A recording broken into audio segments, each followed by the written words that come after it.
Hello, hello. I'm starting my next quilt, and I knew I wanted to start with the test face that I started with Jane Sassaman at her workshop. I also wanted to use this printed fabric from Spoonflower with the squares, which was my test fabric for what I wanted to put together as a collection. And I also, if you remember in a previous video, really liked this combination and thought this might be fun to add into the works. The first thing, I'm looking at these squares and I'm thinking, how am I going to use these? What do I want to do? And then I remembered my error from the previous video where I cut the 1¼ inch strips and thought, what if I use the error from the previous quilt to start my new quilt? So I started cutting 1¼ inch strips out of the squares. And at this point, I still don't really know what I'm going to do with them. I'm just using that as my jumping off point.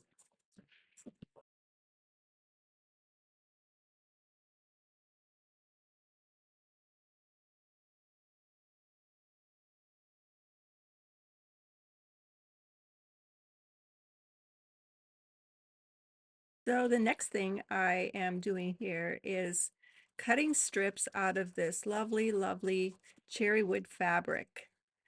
And I'm I'm going to somehow try to integrate this into the piece because it goes so well with the base that I created at the Jane Sassaman Clinic. And Carla Overland from Cherrywood actually gifted this fabric to me, so I really want to put it to good use. Here are the first couple of strips, and here's what I ended up with for my first unit. The next thing I did was I put it up on the design wall, and of course I just stuck it underneath one of the characters. The next unit underneath the neck of the left side character is made from those same squares, same width of strip, just without the cherry wood in between. The next thing I did was cut up more of the square fabric, and this time it was a lot of blues. So I decided to sew a strip of white with blue on either side of it. And then I pinned it up to see how it went with the rest of the quilt. And of course I have blue eyes there, so it was a go.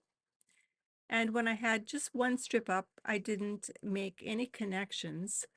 But as soon as I put a couple strips up, I went, oh, wow, because previous to starting this quilt, I had run across this black and white accordion fold.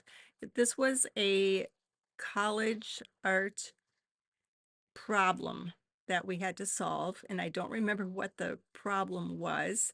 On the back, it just says problem 3.2 or something.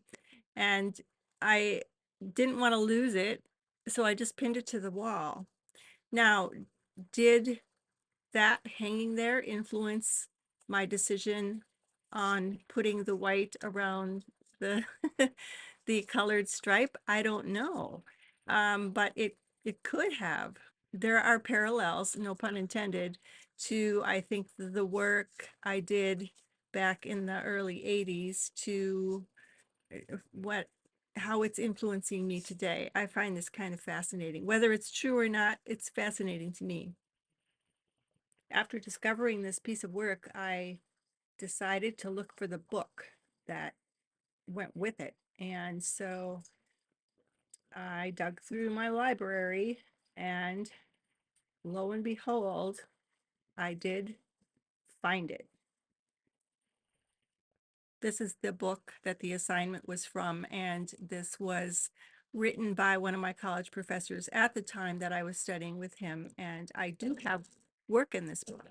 Now that I'm making this connection between that fundamental work from the early 80s to today, I am going to look at my other work in this book and see if that might actually intentionally inspire some quilts. So stay tuned for that. And flipping through this book that I have not opened in years and years and years, I'm seeing another connection, and that is to my Quilt Block Sketches workshop. Oh my gosh. This is kind of amazing to me. Talk about full circle moments. This is one for the record book for me. Now, let's get back to this quilt.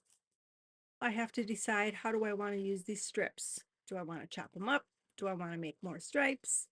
And of course, my first thought is to go to one of my favorite quilts from the past and do something similar to what I have done before. So at this point, I can't make a decision because I don't want to force it. I do see it as kind of a red thread from one quilt to another, but I also don't want to just go with the first answer. So for now, I am going to sit with it, and by the time you see my next video, I may have a solution. Thank you for watching.